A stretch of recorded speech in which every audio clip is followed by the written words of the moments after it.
জমিজমা নিয়ে আধিপত্য বিস্তার, ফরিদপুরে রক্তক্ষয়ী সংঘর্ষে নিহত 1, আহত অন্তত 20 জন। ফরিদপুর পাবনা থেকে মেহেদী হাসানের তথ্য ও ভিডিও চিত্রে বিস্তারিত দেখুন।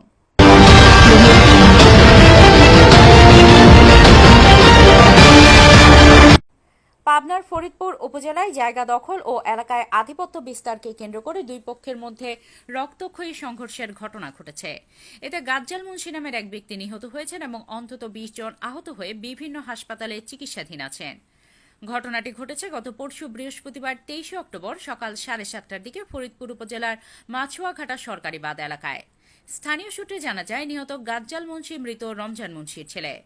ঘটনার পরের দিন 24 অক্টোবর গতকাল শুক্রবার রবি প্রামাণিকের ছেলের সুন্নাতে খাতনা অনুষ্ঠান উপলক্ষে এলাকায় উৎসবমুখর পরিবেশ ছিল 3 থেকে 4 দিন ধরে। কিন্তু বৃহস্পতিবার সকালে দুধ আনতে যাওয়ার সময় সরকারি বাঁধের উপরে হাজী আবুল কাশেমের ছেলে মোখলেস এর নেতৃত্বাধীন বাহিনী গাজ্জাল মুন্সির উপর হামলা চালায়।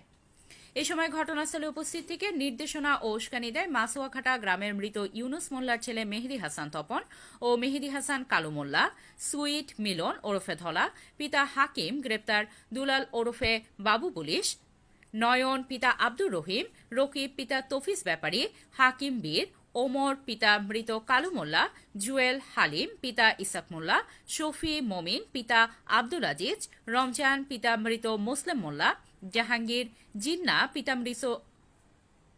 পিতা মৃত নসুমুল্লাহ, নাহিদ পিতা ফজলু, সজল পিতা মমিন সহ 20 থেকে 25 জন হামলায় অংশ নেয় বলে অভিযোগ রয়েছে।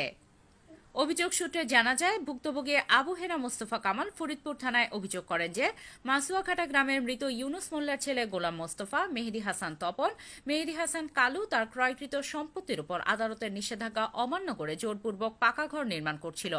তিনি বাধা দিলে হামলাকারীরা তাকে প্রাণনাশের হুমকি দেয়। অভিযোগের ভিত্তিতে পুলিশ এসে নির্মাণ কাজ বন্ধ করলেও পরবর্তীতে পুনরায় কাজ শুরু করে প্রতিপক্ষ। এরপরই উভয় পক্ষের মধ্যে সংঘর্ষ বাধে।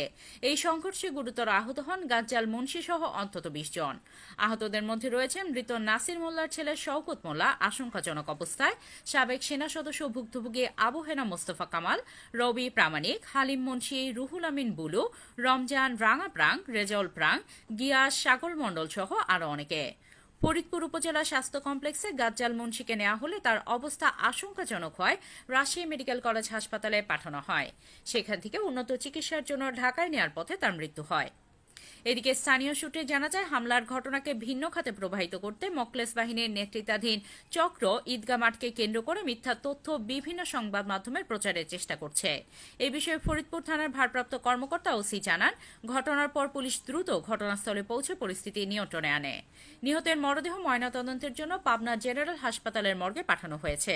এই বিষয়ে মামলা হয়েছে গতকাল 2 মামলায় 2 জন গ্রেফতার আছে। আমাদের গাজ্জালি ভাইকে আঘাত করে মেরেই ফেলছে।